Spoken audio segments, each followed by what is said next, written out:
Welcome to Everyday Ham, where ham radio meets the real world. Get ready for casual chats, real stories, and a bit of everything else. Perfect for every ham and wannabe ham. Hi everyone, and welcome to the Everyday Ham. Joined here by Jim, N8JRD, Rory, W8KNX, and I'm James, K8JKU. Wanted to share some of our opinions about what we saw from the Tokyo Ham Fair, which was on August 20, well, this past weekend. It's currently the 24th. It was the 22nd and the 23rd, I believe. I'll double check the dates. But ICOM really stole the show, so we just want to give you our thoughts and opinions. And Jim, what did we see?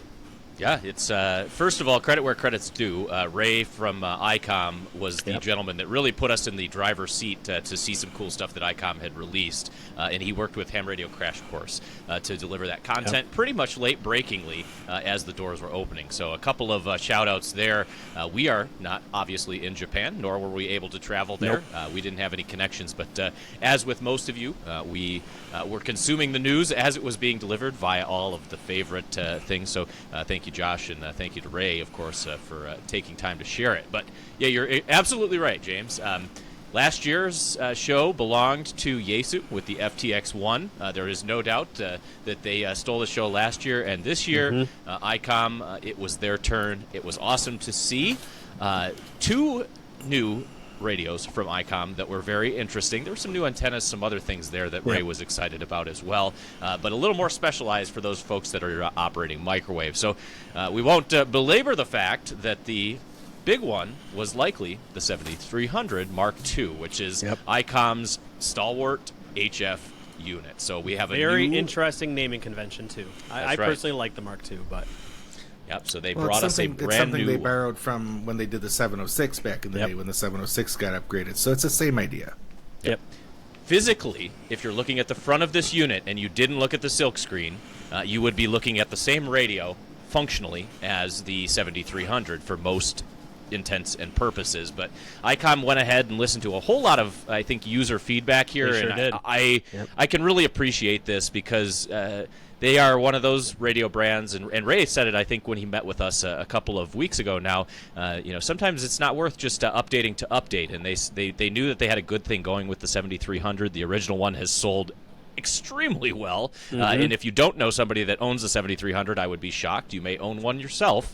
And so seeing the 7300 Mark II as kind of building on the tradition of the 7300, but adding many of the desired features that were perhaps showing it lagging behind what is available in the market right now was awesome to see. So James or Rory, you want to talk a little bit about some of those features that you saw there that popped up? Well, I think the most important one is the enhanced performance. So they are going to claim better noise performance, which I think is, when you look at what Yaesu has produced in radios lately, a big step forward to make the 7300 more competitive. Should say 7300 Mark II more competitive in that market. Also, lower power consumption, and basically should make it more available if you're going to take this radio remote. It should be more favorable for field operation. Also, the temperature and the heat generation, they're saying here, is about 23% less than the current model. I never had a problem. 7300 was actually my first HF radio. That's what I bought myself when I first got my general license. Loved it. So I'm glad to see that they didn't. What's not broke, it doesn't have to be fixed. So the format and the everything is the same. It looks like the knobs and everything are the same exact to the 7300 first gen. But I never had an issue with the overheating or it getting necessarily too hot when running FT8 or digital modes.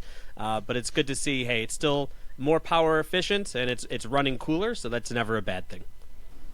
I think a lot similar to, I mentioned the naming convention earlier of the 706 back in the day, adding the 706 Mark II. I think ICOM realizes that the 7300 is in it for the long haul. They're putting some time and effort and listening to seeing how the users are using the radio. So many more people are doing POTA now than when the original 7300 came out, so they're answering to that.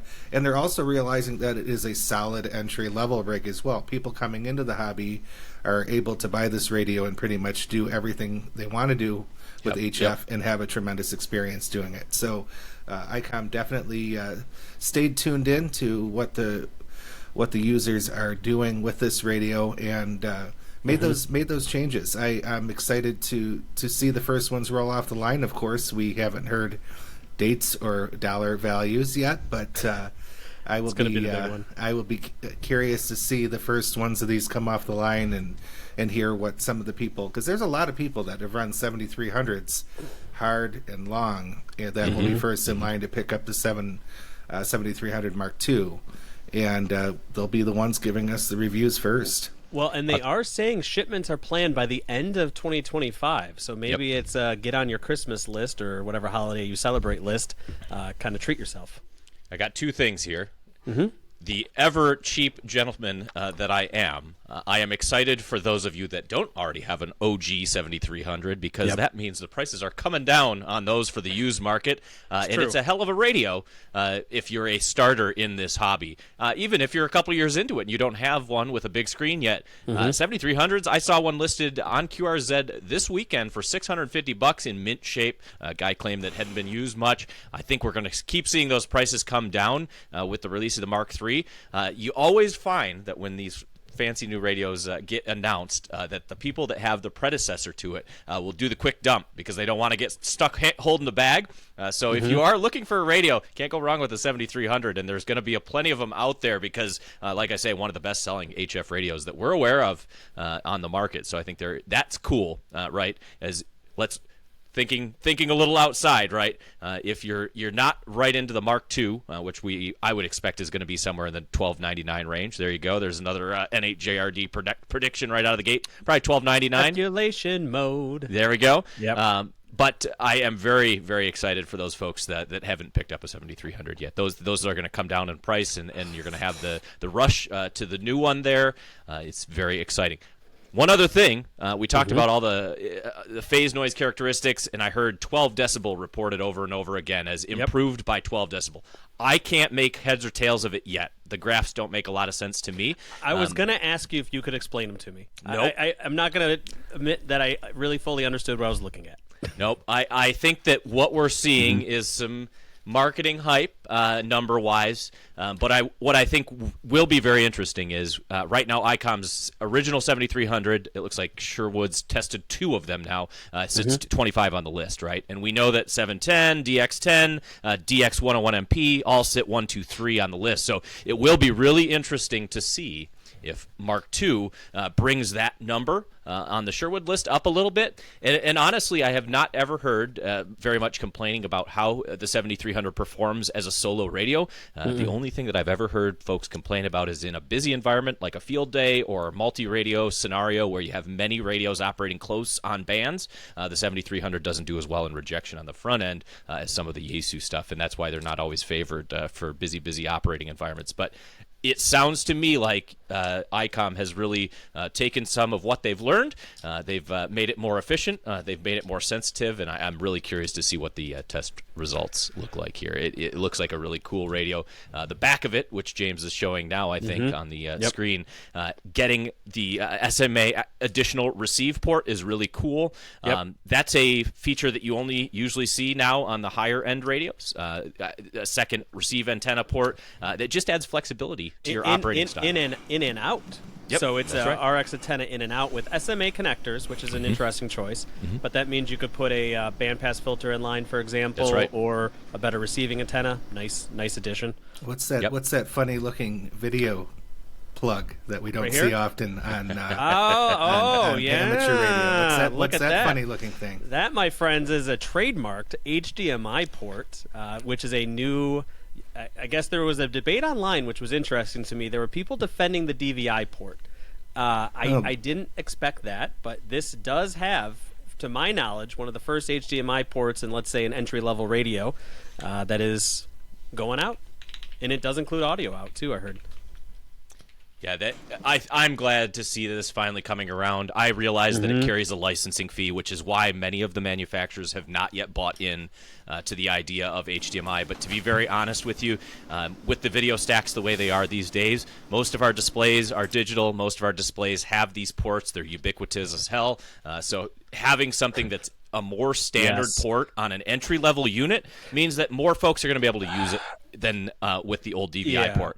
Well, in Even 2025 5 years ago, DVI port, you could have Exactly. said, "Oh, well, it's on every monitor." It's not anymore, It's right? not, no. So Not in so having 2025. That's right. So having this HDMI port, I think this makes it more accessible for folks that do want a big screen. And Rory has advocated for those folks before. Those are harder of sight, older folks that are having trouble seeing the tiny screen. Absolutely. This is a big modifier for them. Yeah, it's definitely another thing. ICOM has clearly listened to the customers and clearly listened to the peanut gallery, out there of the ham radio community, and it was worth it to them to spend the few bucks to get the HDMI output into this radio. Kind of glad to see USB-C there. That's a good change. Yep. For the longest time, we had been using USB-A on most of the radio. Type B, I believe Type it B. was. Oh, Yep. it's a Type B. It's the other end of the A. Yep. Yeah. Those old printer cables we would all have to dig up to be able to connect to our radios. So Yep. it's good to see Type C and definitely interesting to see networking capability directly into the radio. That's a huge addition. I also really like the fact that it's a Type C with the dual COM and audio ports. So you basically can get two virtual COM ports in unison that work separately. So I know when I was first starting and I was trying to get WSJTX to operate and also my logging software, it was kind of a pain to get one to work and then the other one to work because you had to fiddle with COM ports and all sorts of other things, basically forwarding from WHJTX to my logger app and ham logger, or what is it, grid tracker, I'm sorry, and if you want grid tracker and your logger, God forbid, that was a forward of a forward of a forward. So for an entry-level radio, again, I like that that's an addition because I think it simplifies the process for hams getting started, or really anyone just getting started with digital or using digital in a more efficient way. I 100% agree. And the funny thing was I had to look this up so that I didn't sound like an idiot here. The 7760, which was the big news 2 years ago, right? Also doesn't have an HDMI port. And I remember the griping that happened alongside of that. How did the flagship radio not get the HDMI port? So it is really nice to see them understanding that that's important. And +1 to ICOM's choice there. USB-C, also glad to see the printer interface, as Rory called it, the old school USB-B being replaced and outmoded by, of course, USB-C, which is ever more prevalent here in the shack. So awesome to see that. And the multi-com functionality, the 9700 does have multi-com, but I don't know that it works quite the same. I'll be curious if that means 2 COM ports plus audio, or if I'm just getting COM and audio. Because I do get 2 COM ports when I plug in my 9700, for example. So I'm wondering if it's a similar... But they don't operate... So if I look at the 7300, which is my other one, and also the FTDX10, they can't operate at the same time. Okay.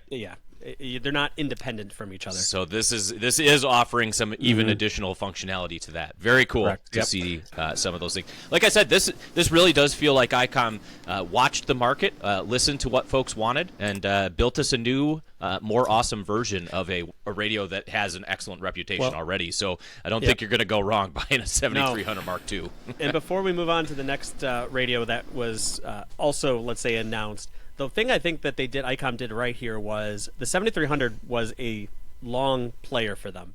They had that in the market. They didn't really do any updates to it. They were able to maximize their investment in that radio. Sure. And I think they did it again. They future-proofed this radio.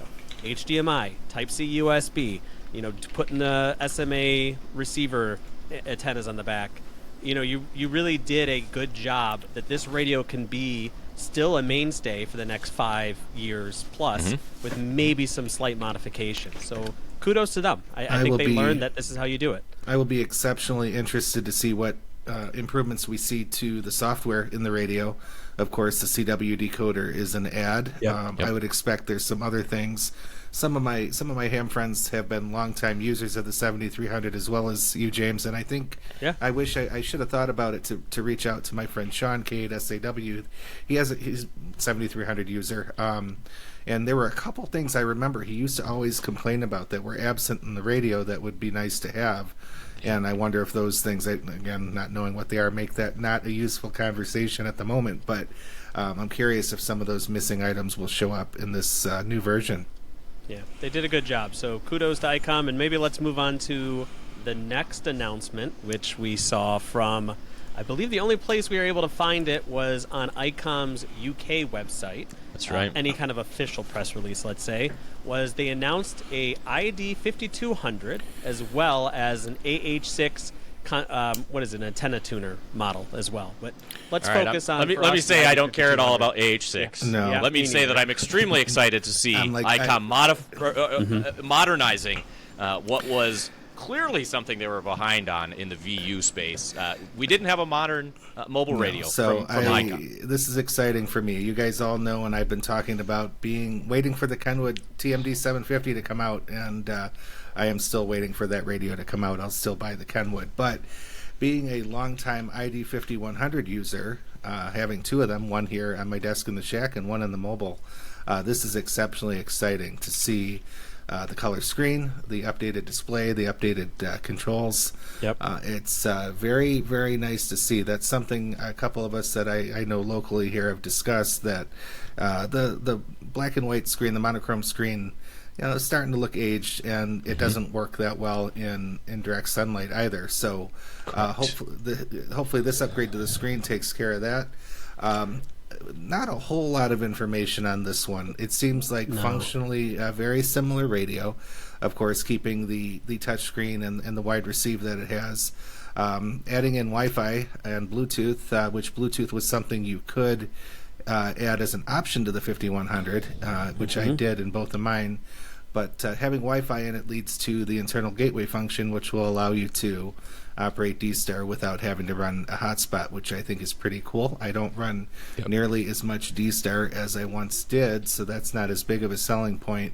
But it is something to be nice to not have to have an extra item floating around in the car when you want to run D-Star.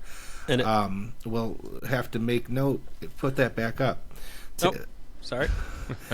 that if you're listening, we have the specs up on screen UK sharing site. So the screen of the display, the picture of the screen on the radio, we didn't see this written anywhere, but it has an interesting frequency on the right-hand side of the radio of 144.64, and that probably doesn't mean a whole lot to us folks in the U.S., but that is the Japanese APRS frequency. So there's some speculation going around that this will have real APRS in it, which that was a function that a lot of people lamented didn't exist in the 5100 because it had DPRS that ran through the D-Star network. We might be getting real APRS on this radio, and that, I think, will go a long way. Well, and I was going to switch over to the spy shots, or I should say the at-fair photos taken by hamlife.jp. If you give me a second, because it gives a little bit more of a close-up of the actual screen itself. The parts I really like about it, though, are ICOM kept the big giant screen, which seemed what a lot of manufacturers are sort of getting away from. Bigger knobs, less screen, which I think is maybe not the direction to go personally. So I was pretty excited to see that. Is that a direct shot at Yaesu? Come on now. I wouldn't say that, but I don't need necessarily a big knob. I need a bigger screen. That's my user preference. To be fair, I don't understand the big knob on the Yaesu 500. I don't understand that. Not a knock, just a preference. Not sure anybody understands the big stereo VFO style knob on the 500, but it does look cool.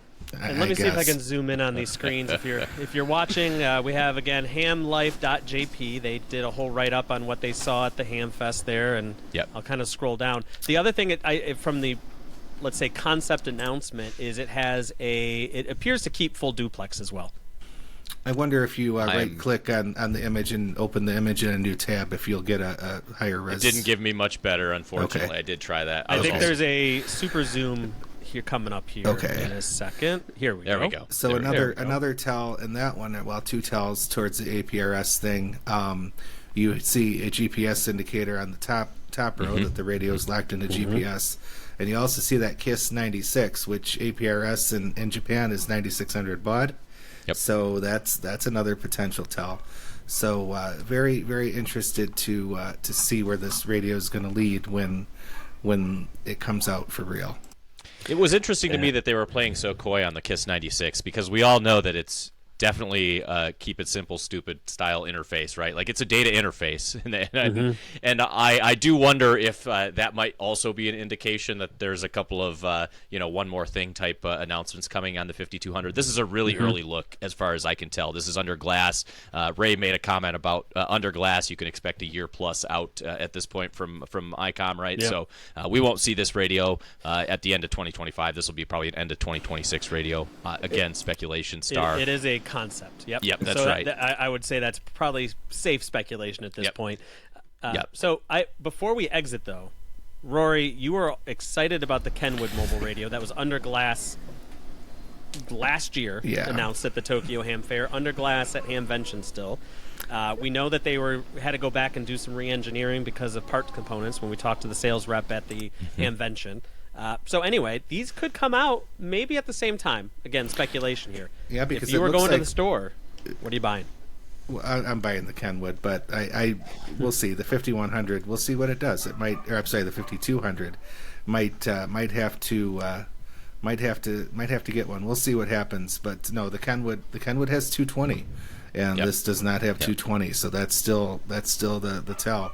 I think I paid $649 for my very early 5100. So Jim, what's your guess on the 5200? I'll go $789. $789, okay, because I do think that Kenwood's going to be close to $999, if not a $1099 price. I think we're going to be pretty. I think it's going to be a shell shocker for the Kenwood. Just all things known. So I think you're probably right on. I'd say $799 because manufacturers love that $799 price point, and then probably with the discounts, we'll see it down in around the $689 or $699 mark, which would track with their ID52A anniversary, for example, about the same price wise. I think that, like I said, we've seen that ever-creeping cost of radio happening, and we've talked about that on some of our other shows. But I'm stoked about this radio. I think we had talked, and we've alluded to the fact that we expected this year was going to be ICOM's year, and I think we probably kind of nailed that with Yaesu having a big year last year as the cycle continues. 5200 looks awesome to me. A couple things on the 5200. Love the big color screen. Love that we are getting touch on that, which is something that the Kenwood will not deliver. Kenwood is all button driven. Correct. But I do like that they hybridized the control a little bit on the 5200, which is to say you see that button row below this display is a rubberized button row, so it should be nice and tactile. It looks like we'll have some pressure sensitive buttons there that aren't just going to be capacitive. So if you still like buttons, it looks like they are there. And then we have at least 4 knobs on the front of this thing too. So I think they've come up with a pretty cool hybrid design here. And I personally like touch interface for many reasons. I think that it gives more direct access to certain things in menus, especially when you are building a more graphical menu than some of these radios have. So I personally think they knocked it out of the park on the 5200. It's a sweet radio. If it had 220, it would be a real conversation for me on whether or not it was going to be that or the Kenwood. But I agree with Rory. Really wanting the tri-band functionality on the Kenwood is the thing that might sway me in that direction. But if it has APRS built in, if KISS 96 means we get real APRS with the modem, good work on ICOM's part. That's awesome. That's the one thing that I think is missing from a lot of their VU handhelds right now. It's APRS fanatic over here. I've said it over and over. We have a pretty good installation of APRS around the metro area, and I see a lot of hams that run it at ham fairs and whatnot too. So I just think it's a cool function. I'm not gonna lie. I think depending on what the price point of the Kenwood is, the 220 for me is definitely a nice to have. I'd like it. Okay. However, I'm currently running my mobile an FTM 400. So I've been looking, great radio, by the way, I love it, but I've been looking for an update. Depending on where the price point is, I have my ID 5100 sitting here next to me. I've really grown to love it more and more. That radio looks really great to me. It may be my mobile radio then. I could see myself going that direction again to save a little, save a little money. I mean, for me being so very familiar with the 5100, having run it, and I think it's 12 years in the car between the current Jeep and the previous Jeep, 12, maybe 10 years. That's a long time with the radio, and I'm still very happy with it. So as long as the 5200 is on par with functionality and how it operates and quality, we'll see. I mean, I keep talking about the Kenwood. Maybe it'll come down to price. Maybe Kenwood will come out with some asinine price point of $14.99. we can dream, right? And I'm going to say, nope, sorry, Kenwood, so not this time. day for you. Right, but I think under $800 would be fully acceptable for the added technology in that radio. Plus, there's inflation since the 5100 came out years ago. I'm chuckling. James is still using the 400, which I know many folks hung on to the FTM 400 because it's considered to be one of Yaesu's last great mobile rigs, as far as that's concerned. There's nothing that has made me think I'll upgrade. Yeah. Yep. So if you're one of those FTM 400 users out there, post it down below and let James know that he's in good company. I'm not alone. I sold my 400. I have two 500s and a 510, but I will tell you that those bigger displays are super nice to my fingers when I'm driving along in the truck and I want to quickly use the meat mitts to poke the screen. The 500 has a tiny display comparatively, and so I do love what they've done on the 5200. And ICOM does menus really well. ICOM does clear menus. They do direct access to things in pretty cool ways. I've heard lots of comments that say that ICOM does it better than any of the other brands as far as that's concerned, and that touchscreen I think is going to shine when I can see it more clearly than that old school gray touchscreen that the 5100 has. So really cool. I'm excited about it. I was hoping to see, and I'll make this last comment if you guys are getting ready to wrap it here. We got some other. Yeah, we got a net to catch. I was hoping to see some other cool stuff from vendors, but watch the rest of the news at the Tokyo Ham Fair this year, and it did seem quite quiet. The one cool thing that James found, James, do you want to say? Uniden made a return to a ham fair after 40 years of being out, according to, again, hamlife.jp. They had some nice shots of their booth and their exhibits. They had some old ham radios on display as a welcome back kind of celebration of themselves, showing their history and legacy in the ham radio world. Saw some. They had a wideband scanner, I think. Big wideband receiver. So I think there'll be a couple of different options for you in the market, but it's nice to see Uniden exhibiting, spending the money to be back in this market, and it does make me wonder if they're going to resurge with something perhaps HF related that we can transmit on, not just listen or some other things. Uniden's got a pretty good following for folks that are operating scanners here locally in our South Line region. I'm hoping we see some improvement to their scanner line, because the Uniden scanners, even their most current ones, do struggle with the simulcast Motorola systems, which is what we use here in Michigan on the MPSCS system. So I'm hoping to see maybe they're taking a look at that and realizing that there's still a market there that needs to be tapped. So with that, hey guys, it's a great time to be alive. Yaesu had last year, ICOM had this year, ham radio is alive and well. We got manufacturers competing again in the space, maybe a new Uniden coming back into the space heavily. So if this doesn't get you excited, I don't know what does. New toys for us to look at and debate about if we're going to purchase them or not. So, well, 6 months till Hamcation, maybe we'll be able to get our hands on some of these things. Maybe. I'm looking forward to it. So with that, guys, hope you enjoyed this, kind of our thoughts on what we saw from the Tokyo Ham Fair. And if you're looking for more episodes like this, everydayham.com is the place to go. Find our socials, find our Discord, find all our links to YouTube and the audio version of the podcast. And with that, 73s. 73, guys.